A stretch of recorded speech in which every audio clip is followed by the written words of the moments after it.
이런 상황일수록 자녀를 다그치는 방법보다는 집중을 방해할 수 있는 유혹 요소들을 없애주고 환경적인 요인들을 바꿔주시면 좋겠습니다. 안녕하세요. 초등교사 안쌤입니다. 등교가 계속 늦춰지고 있습니다. 학생들 입장에서도 등교한다고 기대했다가 실망하고 또 기대하고 반복하고 있는 중입니다. 코로나 확산 추세에 따라 이후 일정이 변경될 수도 있다고 하니 참고 부탁드립니다. 집에 있는 시간이 길어진 만큼 오늘은 집에서 집중할 수 있는 방법에 대한 안내를 드리겠습니다. 중고등학생이 되면 독서실이나 도서관을 자주 이용하게 되지만 초등학생 시절부터 집에서 공부할 수 있는 습관을 잡는다면 이후에도 큰 도움 되리라고 생각합니다. 저도 학창시절 집에서 실제 활용한 방법들이니 참고할 만한 내용들을 내일부터 적용해 주시면 좋겠습니다. 우선 첫 번째, 학생 본인이 또는 자녀가 혼자 공부에 집중할 수 있는지를 파악해야 됩니다. 조용히 혼자 공부할 수 있는 것이 집중이 잘 된다. 누군가 지켜보는 느낌이 들면 불편하다. 여기에 해당되는 학생들은 방에서 공부할 수 있도록 해주시면 됩니다. 반대로 방에 있으면 뭔가 산만해진다. 감시까지는 아니지만 누군가 신경 써주는 느낌이 좋다. 여기에 해당된다면 방에서 나와 거실이나 부엌에서 공부를 할 수 있는 환경을 마련해 주시면 됩니다. 이는 이후에 도서관이 나을지 독서실이 나을지를 판단하는 중요한 결정사항도 됩니다. 두 번째, 필요하다면 책상 구입도 괜찮은 방법 중 하나입니다.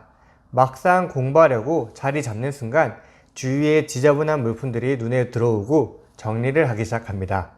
공부하기 싫은 학생들의 특징 중 하나입니다. 내가 공부할 책을 제외하고는 애초에 책상 주위에 아무것도 없고 올릴 수도 없는 이런 1인용 책상도 좋습니다. 게다가 이런 1인용 책상은 집안 내에서 이동이 편리해서 방이나 거실, 부엌으로 왔다 갔다 하며 분위기 전환을 할 수 있는 장점이 있습니다. 반대로 한 곳에서 혼자 집중하는 것을 좋아하는 학생이라면 이렇게 1인용 독서실 책상처럼 주위가 차단되어 있는 책상을 추천드립니다. 저도 저만 앉아서 공부할 수 있는 책상이 따로 있었고 그래서인지 그 책상에 앉아 있는 것을 좋아했습니다. 그리고 무엇보다 집이라는 친숙함과 익숙함에서 벗어나려고 해야 됩니다. 신체적으로 벗어나는 것은 제한되지만 정신적으로라도 벗어나야 됩니다. 집은 마음 편히 잠도 자고 밥도 먹고 가장 마음이 여유로운 곳이기 때문입니다. 그래서 공부할 시간이다, 집중을 해야 할 시간이라면 위의 생각들이 멀어지게 해야 됩니다. 즉, 세 번째, 잠옷을 벗고 아무 옷으로 갈아입어 주는 것이 좋습니다.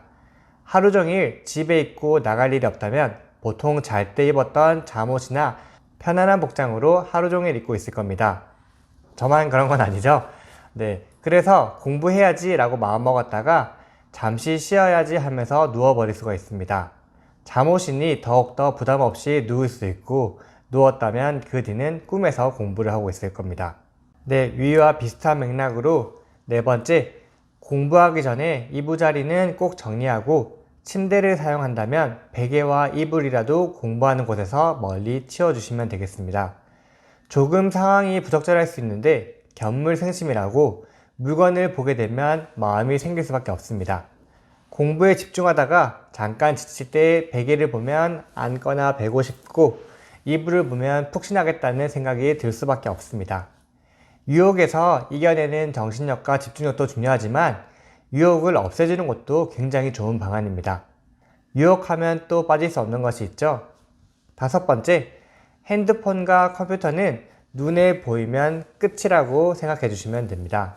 물론 이 두 가지를 잘 활용한다면 정말 좋은 수업 교구가 될 수 있지만 온라인 수업, 인터넷 강의를 듣는 것이 아니고 개인 공부를 하는 시간이니 도움보다는 방해, 유혹 요소가 더 많다고 보시면 되겠습니다.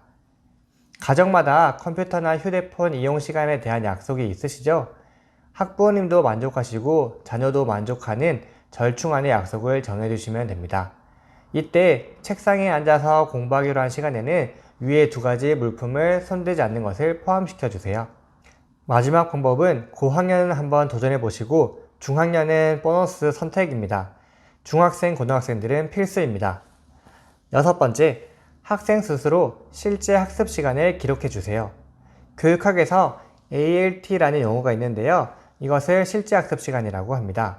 쉽게 표현해서 멍 때리거나 다른 잡생각에 빠져있는 시간을 모두 제외하고 실제 학생이 집중하여 공부했는 시간을 정확하게 적어주는 것입니다.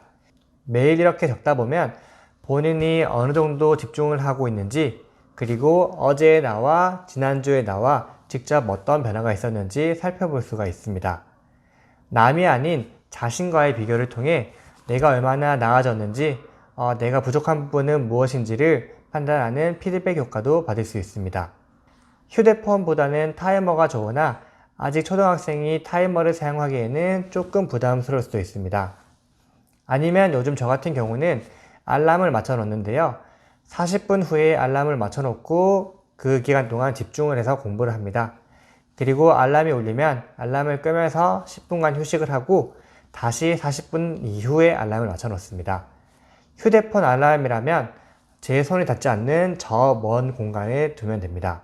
이렇게 알람이나 타이머 등을 이용하시면 집중 시간도 파악할 수 있고 폰 사용 유혹도 제거할 수 있습니다. 오늘은 집에서도 집중할 수 있는 방법에 대해서 살펴보았습니다.